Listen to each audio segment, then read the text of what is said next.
peruanas y peruanos. Al recibir el informe de la Comisión de la Verdad y Reconciliación, señalé que luego del análisis de sus conclusiones, el gobierno se pronunciaría y le propondría al país las acciones para encarar las secuelas de la violencia y el terror. Hoy, al hacerlo, quiero rendir tributo al trabajo de la Comisión, cuyo informe ha sido debatido, apoyado y criticado. Como señaló el presidente de la Comisión, toda verdad es perfectible. Pero como jefe de Estado de una nación que ha sido castigada por la violencia, no puedo sustraerme a una responsabilidad que sí me toca, a pesar de que no fuimos gobierno. En nombre del Estado, pido perdón a quienes han sufrido por los muertos, por los desaparecidos, a los miles de desplazados, a los discapacitados, a los torturados, a los indocumentados, en general, a todas las víctimas de la violencia y el terror. Quisiera compartir algunas reflexiones sobre la naturaleza de la violencia. La primera de ellas es pedirle a los peruanos que aceptemos con coraje que hemos vivido un periodo de violencia extrema que afectó a todos, en especial a los más humildes. Enfrentemos esta cruda realidad. Aceptar la realidad de la violencia desatada sobre los más débiles es el paso indispensable para la reconciliación. Este reconocimiento no puede hacerse sin aceptar la realidad lacerante de la exclusión social de millones de compatriotas. El 79% de las víctimas del terrorismo vivían en las zonas rurales, el 75% tenían el quechua y otras lenguas nativas como idioma materno. La exclusión social, la falta de presencia del Estado y el abandono fueron el caldo de cultivo de la ideología demencial y terrorista que se ensañó con los peruanos más pobres y del cual resultó el baño de sangre que duró 20 años. No hay duda alguna, Sendero Luminoso es el principal responsable de la violencia. El país tuvo que defenderse, disponiendo la participación de las Fuerzas Armadas y policiales y aplicando normas constitucionales y legales sobre el estado de emergencia. Claro está, en un conflicto de esta naturaleza, algunos miembros de las fuerzas del orden incurrieron en excesos dolorosos. Corresponderá al Ministerio Público y al Poder Judicial dictar justicia sobre esos casos, sin amparar ni la impunidad ni el abuso. Somos respetuosos de la independencia de los poderes. En esta reflexión no puedo dejar de señalar que en 1992 el gobierno quebró las reglas democráticas escudado en la necesidad de combatir el terrorismo. Con ese pretexto se organizaron grupos paramilitares que actuaron al amparo del poder oscuro, cometiendo graves violaciones de los derechos humanos. En segundo lugar, quisiera exponer las líneas más generales de una política de Estado para la reconciliación que se lo propondremos a los peruanos hoy en democracia. El primer eje de esta política debiera ser que la verdad y la justicia sean el medio más eficaz para alcanzar la reconciliación. El Perú no renunciará a la verdad. El segundo eje es la reconciliación, entendida como el reencuentro de los peruanos con sus ideales de paz, justicia, bienestar, democracia y desarrollo. El tercer eje es la negación de la impunidad, es decir, castigar a los que resulten responsables de la violación de los derechos humanos de acuerdo a la ley y respetando el debido proceso.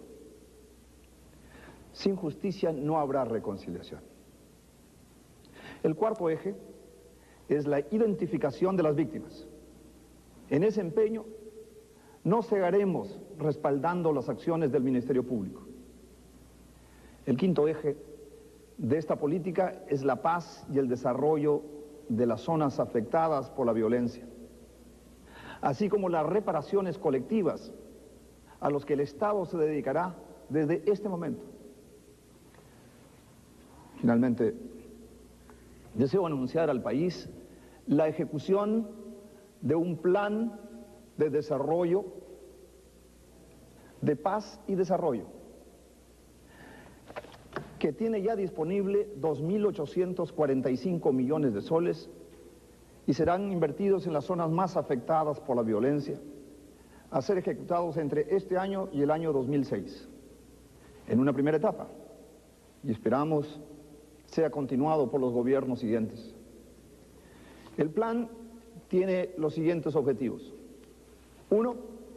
Mejorar la alimentación, saneamiento, salud, educación y seguridad ciudadana en la población. 2. Rehabilitar y aumentar la infraestructura vial de telecomunicaciones y de electricidad. 3. Elevar la producción y la productividad, en especial la agropecuaria y la agroindustrial. 4. Promover la inversión privada.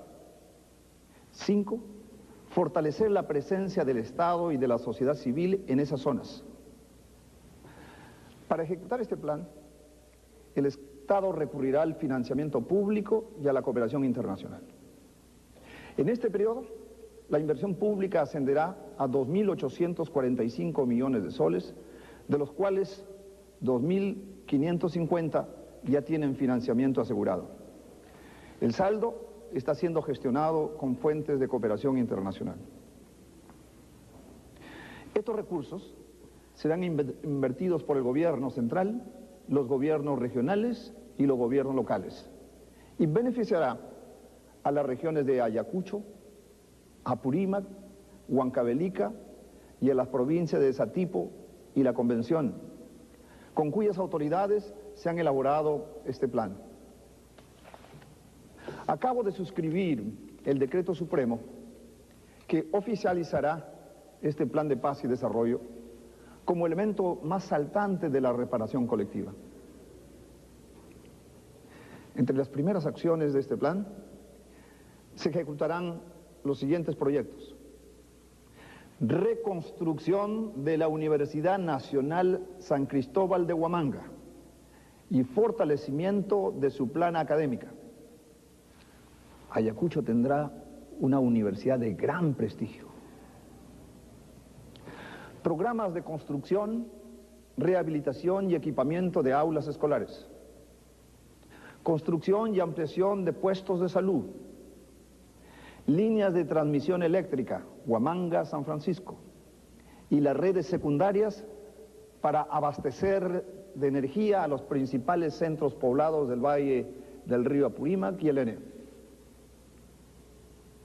Entregaremos 33.000 títulos de propiedad a las comunidades campesinas y a los productores agrarios. Construiremos, mejoraremos, rehabilitaremos 3.800 kilómetros de carreteras, entre ellas las de San Francisco-Huamanga. Instalación de antenas de televisión y telefonía rural. Creación de reserva de vicuña y otros camélidos sudamericanos en Huancavelica. En una segunda etapa, en un plazo breve, se formulará otro plan de paz y desarrollo para las regiones de Huánuco, Pasco y San Martín. Debo señalar, sin embargo, que el gobierno no confunde el plan de paz y desarrollo con las obligaciones que tiene el Estado de llevar acciones de atención de las personas y poblaciones víctimas de la violencia. Atendiendo a las recomendaciones de la Comisión de la Verdad y Reconciliación, hemos decidido llevar adelante un conjunto de acciones de atención a los más afectados y sus familiares directos. Sus beneficiarios serán las víctimas civiles, militares y policiales. En el ámbito educativo, Las acciones tendrán como propósito mejorar las posibilidades de quienes vieron frustrado su formación por razones de la violencia. En estos casos, el Ministerio de Educación ejecutará acciones para la eliminación de pagos y derechos de exámenes.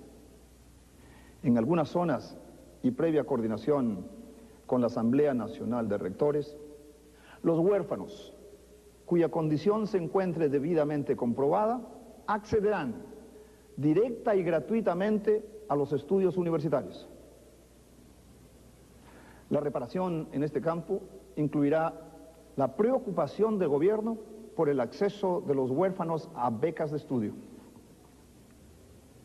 En el ámbito de la salud, hemos decidido que los huérfanos y las viudas accedan al Seguro Integral de Salud. Del mismo modo, se iniciará un programa nacional de salud mental.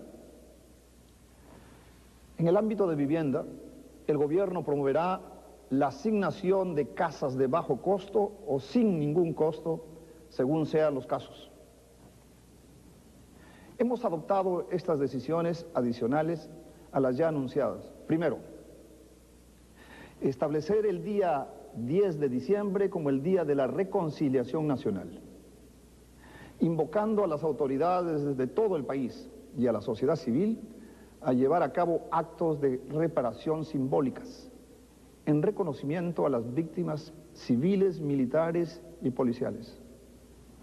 Segundo, el gobierno instalará un mecanismo de seguimiento de sus acciones en el campo de la paz, la reparación y la reconciliación, que estará a cargo de una comisión multisectorial de alto nivel en la que tendrán cabida representantes de los gobiernos regionales y locales. Tercero, personalmente lideraré una cruzada en busca de recursos del exterior para las siguientes acciones: fortalecer la labor de las fiscalías encargadas de casos vinculados a las secuelas de la violencia y el terror, la elaboración de un registro nacional de víctimas, tanto civiles como militares y policiales. Cuarto, el Ministerio de Educación promoverá que los currículos y los textos escolares recojan los elementos más saltantes del informe de la Comisión de la Verdad y Reconciliación. La Comisión de la Verdad ha cumplido una misión trascendente. Los resultados de su trabajo se apreciarán en el futuro. Sigamos buscando la verdad con justicia, la verdad sin impunidad, la verdad con reconocimiento, la verdad sin abuso, la verdad con la reconciliación. Que nunca más la violencia se ensañe contra los peruanos. Buenas noches.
Señalé que luego del análisis de sus conclusiones, el gobierno se pronunciaría y le propondría al país las acciones para encarar las secuelas de la violencia y el terror. Hoy, al hacerlo, quiero rendir tributo al trabajo de la Comisión, cuyo informe ha sido debatido, apoyado y criticado. Como señaló el presidente de la Comisión, toda verdad es perfectible. Pero a los indocumentados, en general, a todas las víctimas de la violencia y el terror. Quisiera compartir algunas reflexiones sobre la naturaleza de la violencia. La primera de ellas es pedirle a los peruanos que aceptemos con coraje que hemos vivido un periodo de violencia extrema que afectó a todos, en especial a los más humildes. Como jefe de Estado de una nación que ha sido castigada por la violencia, no puedo sustraerme a una responsabilidad que sí me toca, a pesar de que no fuimos gobierno. En nombre del Estado, pido perdón a quienes han sufrido por los muertos, por los desaparecidos, a los miles de desplazados, a los discapacitados, a los torturados.